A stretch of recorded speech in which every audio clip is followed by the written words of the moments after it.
Genç kavramı geçici bir kavram ya. Bir insan işte bir yaşa kadar genç, sonra yaşlanıyor.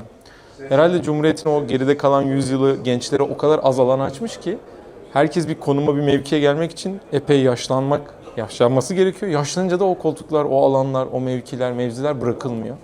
O yüzden aslında çok yaşlı bir meclis, çok yaşlı bir yönetim, çok yaşlı bir devlet, zihnen de, pratik olarak da, yaş olarak da yaşlı bir cumhuriyet var karşımızda.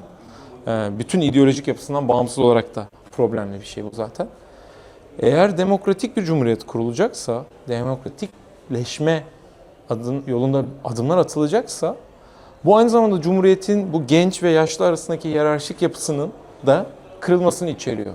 Nasıl kadın, erkek, Türk, Kürt, farklı kimlikler arasındaki hiyerarşik ilişkileri, işte Müslüman, Hristiyan arasındaki hiyerarşik ilişkileri kaldırmaktan, eşit yurttaşlıktan bahsediyorsak, aslında genç ve yaşlı arasında yazısız kanunlarla sağlanan o gerontokratik yapının da ortadan kalkması gerekiyor ki bir insana genç gibi bir dar bir kategoriye sıkıştırmayalım. Türkiye'nin görece az o daha demokratik anlarında ortaya çıkan o ulusal uyanışın 90'larda mesela Kürt halkının, Kürt kültürünün yükselişi, müzik gruplarının çıkışı, tiyatroların ortaya çıkışı ya da 2000'lerde yine biraz demokratik bir dönemde yaşanan o böyle kültürel alandaki patlama gibi bir kere gençlik kültürel üretimde kendini yeniden yaratabilecek. Ve bunu bugün artık gitgide kapitalizmin, neoliberalizmin, tüketim kültürünün dayattığı formlarda değil, gerçekten kendi istediği gibi, kendi özgün koşullarını, özgün hikayesini içeren bir şekilde yapabilecek. Bence ilk açılım burada olacaktır. Yani direkt siyasal alanı etkilemek mümkün olmayabilir, direkt gündelik hayatı direkt etkilemek mümkün olmayabilir ama gündelik kültürü, sokaktaki yaşamı, şehirlerdeki yaşamı, yaylalardaki bir pikniğin bile formunu da etkileyeceğini düşünüyorum. Çünkü bütün bu alanlar şu an yaşlıların elinde, yaşlıların niteliklerine göre, devletin elinde, polisin elinde. Türkiye Devleti özellikle 2015 yılından sonra bütün devrimci mahalleleri, sadece Kürdistan'da değil, Türkiye'deki bütün yani İstanbul'da, Ankara'da, İzmir'de ve Kürdistan'da, metropollerde bütün devrimci mahalleleri devrimcisizleştirdi. Oradaki o kültürü, o belki 70'lerden başlayarak yavaş yavaş ilerleyen kümülatif kültürü, farklı siyasal hareketlerin yarattığı kültürü ezdi. Ve bunu yaparken bir yandan da bu işte belki biraz neoliberalizmle eşleştirebileceğimiz bireyci, kapitalist, tüketimci bir kültürü oraya soktu. Ve bunun yanında uyuşturucuyu, kumarı, diğer bütün bu işte bireyci yaşam tarzı, hazcı yaşam tarzının kültürünü de oraya dikte etti, soktu. Bunu kolaylaştırdı. Yani kendi kanunlarını uygulamadı aslında. Bu özel savaş politikası bu 10 yıl içinde belki daha uzun sürede yeni bir insan da yarattı. Yani yeni bir gençlik de yarattı.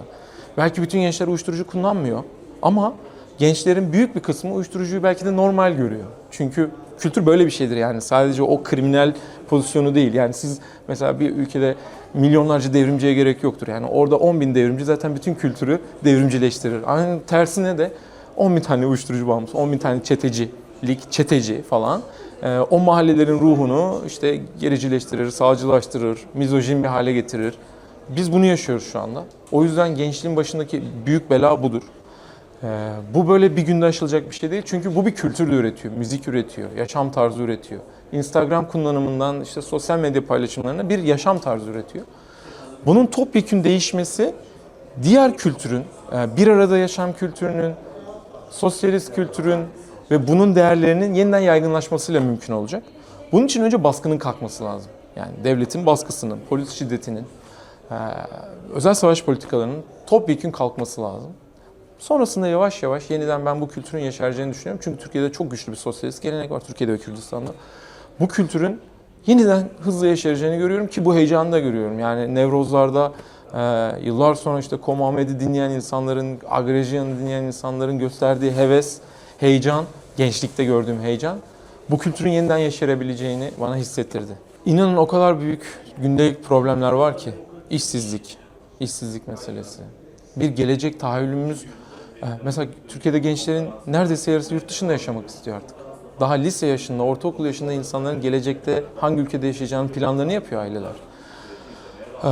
Bu ciddi bir mesele. Bunun değişmesi için de yine toplumsal yapının değişmesi lazım. Yani gençlik için biraz durum karamsar.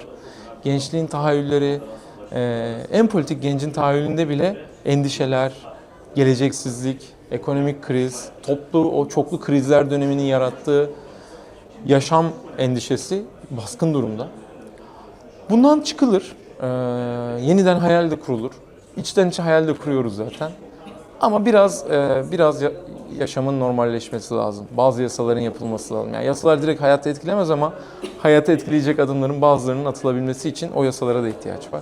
Aslında bence 2013 yılında Gezi eylemleri Cumhuriyeti dönüştürmek isteyen gençliğin ilk örneğiydi.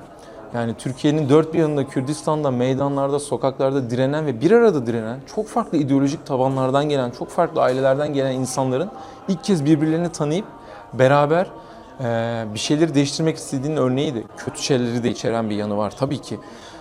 Ama o bir potansiyeldi. O potansiyelin içten içe canlı olduğuna inanıyorum. Bir arada yaşama arzusu, birlikte değiştirme arzusu, birbirini dinleme arzusu, gençlikte bunlar mevcut.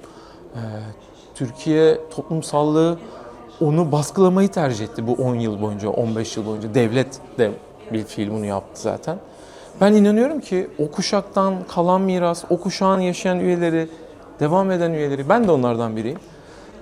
Türkiye'de ve Kürdistan'da demokratik toplumsal yapının yeniden yeşermesini sağlayacak ideolojik altyapıya ve heyecana sahibiz. Sadece bu korku ikliminin dağılması lazım ve onunla beraber dediğiniz gibi yani yeni cumhuriyetin yeni bir gençliği olacağına, o gençliğin o cumhuriyete sahip çıkacağına, bütün dünya devrimlerinde bu böyledir yani. Bir kuşak birdenbire o devrimleri sahiplenir ve daha ileriye taşımaya heyecan duyar. Ben bunun olacağına inanıyorum. Güvenli olmamız lazım. Yani bu yüzyıllık cumhuriyetin yarattığı kiri, yükü, bunu hepimiz yaşadık. Bütün kuşaklar yaşadı. Yani bu rejim, bu ideolojik yapı herkesi etkiledi. O yüzden oradaki siyasal tekrarları unutup gerçekten içimizden, zihnimizden gelenleri cesaretle söyleyebilmemiz lazım. Kendi siyasal yapılarımızı, bütün siyasal yapıları etkileyebilecek sözlere cesaret etmemiz lazım. Bunun vizyonu, ruhu mevcut. Bunun ideolojik altyapısı da mevcut. Sadece cesaret, özgüven ve hani geri dönüşsüz yola çıkma heyecanı bence gençliği bir adım ileri getirecektir ve bu yeni cumhuriyetin potansiyellerini arttıracaktır.